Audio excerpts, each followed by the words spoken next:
خلیفہ ہارون رشید عباسی خاندان کا 5واں خلیفہ تھا۔ عباسیوں نے طویل عرصے تک اسلامی دنیا پر حکومت کی، لیکن ان میں سے شہرت صرف ہارون رشید کو نصیب ہوئی۔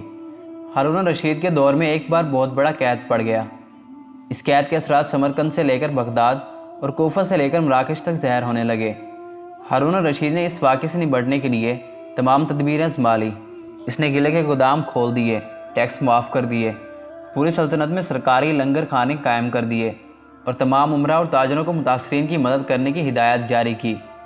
اس کے باوجود عوام کے حالات ٹھیک نہ ہوئے۔ ایک رات ہارون رشید شدید ذہنی پریشانی میں تھا، اسے نیند نہیں آ رہی تھی۔ پریشانی کے عالم میں اس نے اپنے وزیر اعظم یحییٰ بن خالد کو طلب کیا۔ یحییٰ بن خالد ہارون رشید کا استاد بھی تھا، اس نے بچپن سے بادشاہ کی تربیت بھی کی تھی۔ ہارون رشید نے یحییٰ بن خالد سے کہا، استاد محترم، آپ مجھے کوئی ایسی کہانی، کوئی ایسی داستان سنائیں جسے سن کر مجھے قرار آ جائے۔ تو یحییٰ بن خالد مسکرایا اور عرض کیا، بادشاہ سلامت، میں نے اللہ کے کسی نبی کی حیات طیبہ میں ایک داستان پڑھی تھی۔ داستان مقدر قسمت اور اللہ کی رضا کی سب سے بڑی اور شاندار تشریح ہے۔ اگر آپ اجازت دیں تو میں وہ داستان آپ کے سامنے دہرا دوں۔ بادشاہ نے بے چینی سے کہا، استاد فوراً فرمائیے، میری جان حلق میں اٹک رہی ہے۔ یحییٰ بن خالد نے عرض کیا، کسی جنگل میں ایک بندرگاہ سفر کے لیے روانہ ہونے لگی۔ اس کا ایک بچہ تھا، وہ بچے کو ساتھ نہیں لے جا سکتی تھی۔ چنانچہ وہ شیر کے پاس گیا اور اس سے عرض کیا، جناب آپ جنگل کے بادشاہ ہیں، میں سفر پر روانہ ہونے لگی ہوں، میری خواہش ہے کہ میرے بچے کی حفاظت اپنے ذمے لے لیں۔ شیر نے حامی بھر لی۔ بندریا نے بچہ شیر کے حوالے کر دیا۔ شیر نے بچہ اپنے کندھے پر بٹھا لیا۔ بندریا سفر پر روانہ ہو گئی۔ شیر روزانہ بندر کے بچے کو کندھے پر بٹھاتا اور جنگل میں اپنے روزمرہ کے کام کرتا رہتا۔ ایک دن شیر جنگل میں گھوم رہا تھا کہ اچانک آسمان سے ایک چیل نیچے آئی اور شیر کے قریب پہنچی۔ بندر کا بچہ اٹھایا اور آسمان میں گم ہو گئی۔ شیر جنگل میں بھاگا دوڑا لیکن وہ چیل کو نہ پکڑ سکا۔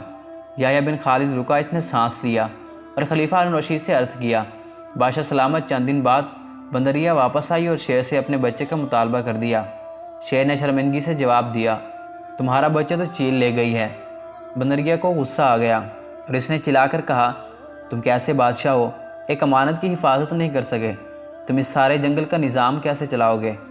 شیر نے افسوس سے سر ہلایا اور بولا، میں زمین کا بادشاہ ہوں، اگر زمین سے کوئی آفت تمہارے بچے کی طرف بڑھتی تو میں اسے روک لیتا، لیکن یہ آفت آسمان سے اتری تھی اور آسمان کی آفتیں صرف آسمان والا روک سکتا ہے۔ یہ کہانی سنانے کے بعد یحییٰ بن خالد نے ہارون رشید سے عرض کیا، بادشاہ سلامت، قحط کی یہ آفت بھی زمین سے نکلی ہوتی تو آپ اسے روک لیتے، یہ آسمان کا عذاب ہے، اسے صرف اللہ تعالیٰ ہی روک سکتا ہے، چنانچہ آپ اسے رکوانے کے لیے بادشاہ نہ بنے بلکہ فقیر بنے، یہ آفت رک جائے گی۔ دنیا میں آفتیں دو قسم کی ہوتی ہیں، آسمانی آفتیں اور زمینی آفتیں۔ آسمانی آفت سے بچنے کے لیے اللہ تعالیٰ کا راضی ہونا ضروری ہوتا ہے، جبکہ زمینی آفت سے بچاؤ کے لیے انسانوں کا متحد ہونا، وسائل کا بھرپور استعمال اور حکمرانوں کا اخلاص درکار ہوتا ہے۔ یحییٰ بن خالد نے ہارون رشید کو کہا تھا، بادشاہ سلامت، آسمانی آفتیں اس وقت تک ختم نہیں ہوتی جب تک انسان اپنے رب کو راضی نہیں کر لیتا۔ آپ اس آفت کا مقابلہ بادشاہ بن کر نہیں کر سکیں گے، چنانچہ آپ فقیر بن جائیں، اللہ کے حضور گر جائیں، اس سے توبہ کیجئے، اس سے مدد مانگیں۔ دنیا کے تمام مسائل اور ان کے حل کے درمیان صرف اتنا فاصلہ ہوتا ہے جتنا ماتھے اور جائے نماز میں ہوتا ہے، لیکن افسوس ہم اپنے مسائل کے حل کے لیے 7 سمندر پار تو جا سکتے ہیں، لیکن ماتھے اور جائے نماز کے درمیان موجود چند انچ کا فاصلہ طے نہیں کر سکتے۔